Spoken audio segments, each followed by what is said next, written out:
माझं नाव योगेश पंजाबराव थोरवे. मी राहणार शिरपूर तालुका मंठा जिल्हा जालनामधून. मला सीकेडी आजाराला सुरुवात 2012ला झाली होती. त्यावेळेस माझ्या पायावर सूज वगैरे येत होती, म्हणून मला जालन्याच्या डॉक्टरांनी सोनी सरांकडे पाठवलं. तर त्यावेळेस सोनी सरांनी मला सजेस्ट केलं की टेस्ट वगैरे केल्या त्यांनी.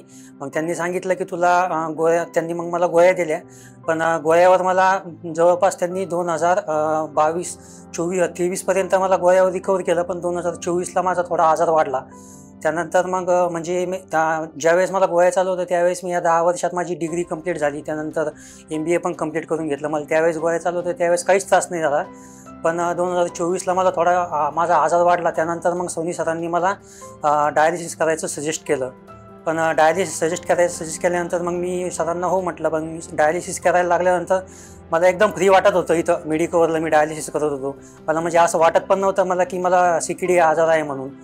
पण नंतर मग मी काही दिवस मला इकडे यायला थोडा लांब येत होतं, म्हणून मी जालन्यात डायलिसिस केलं. पण तिथं डायलिसिस केल्यानंतर मला एवढा फरक जाणवत नव्हता. म्हणून मग मी परत सरांनी मला सांगितलं की तू आता तुझ्याकडे ऑप्शन फक्त एकच आहे, किडनी ट्रान्सप्लांटचा. कारण डायलिसिस हे म्हणजे उधारीचं जीवन आहे. मग मी म्हटलं सर मला काही प्रॉब्लेम नाही, मी करतो डायलिसिस किडनी ट्रान्सप्लांट. मग नंतर सरांनी मला किडनी ट्रान्सप्लांट सजेस्ट केल्यानंतर मी फॅमिलीला वगैरे घेऊन आलो इथं. मला तर काही प्रॉब्लेम नव्हता, कारण सोनी सर माझी ट्रीटमेंट करत होती. माझ्या मनात भीती नव्हती. पण घरच्यांना थोडी भीती वाटायची, म्हणून घरच्यांना इथं आणलं. त्यावेळेस सोनी सरांनी त्यांना समजून सांगितलं. त्यावेळेस घरच्यांची पण भीती गायब झाली आणि माझी आई मला किडनी द्यायला तयार झाली. पण त्यानंतर मग आम्ही डॉक्युमेंट वगैरे जमा केले सगळे. आणि नंतर मग माझा 28 ऑगस्टला माझं किडनी ट्रान्सप्लांट झालं. त्यावेळेस किडनी ट्रान्सप्लांट झाल्यानंतर मला म्हणजे असं जाणवलं पण नाही की माझं ऑपरेशन झालं आहे म्हणून. आणि ऑपरेशन झाल्यानंतर म्हणजे मला ज्यावेळेस ICUमध्ये नेला किडनी ह्याच्यात, त्यावेळेस मग मला म्हणजे त्यांनी एवढी केअर घेतली माझी की मला म्हणजे अशी घरच्यांची गरज पण नाही पडत, इतकी केअर घेतात तिथं. आणि त्यानंतर मग मला 7 डेज नंतर मला एक रूम देण्यात आली. आणि रूममध्ये तर एवढी केअर घेतली म्हणजे असं वाटत पण नाही की मी हॉस्पिटलमध्ये आहे म्हणून. असं वाटतं मी घरीच आहे. म्हणजे एवढी केअर घेतात की दुसऱ्या हॉस्पिटल, मला तर नाही वाटत इथं कुठंतरी दुसऱ्या हॉस्पिटलमध्ये अशी एवढी केअर घेतील म्हणून.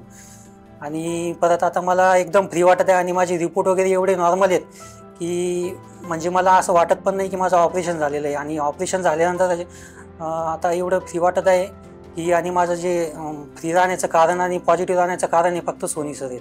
आणि सोनी सर मला एकमेव असं वाटतं की त्यांची जे सक्सेस रेट आहे ते सगळ्यात जास्त सोनी सरांचाच असेल.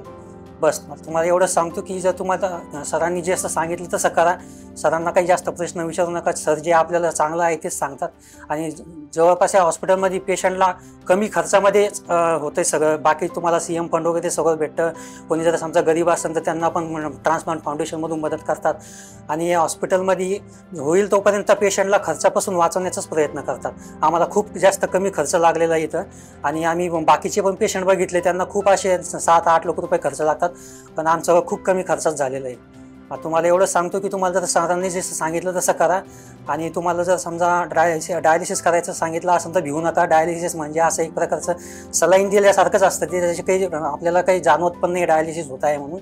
आणि त्यांना ट्रान्सप्लांट केल्यानंतर ते एकदम असं नॉर्मल जिंदगी जगू शकतो माणूस.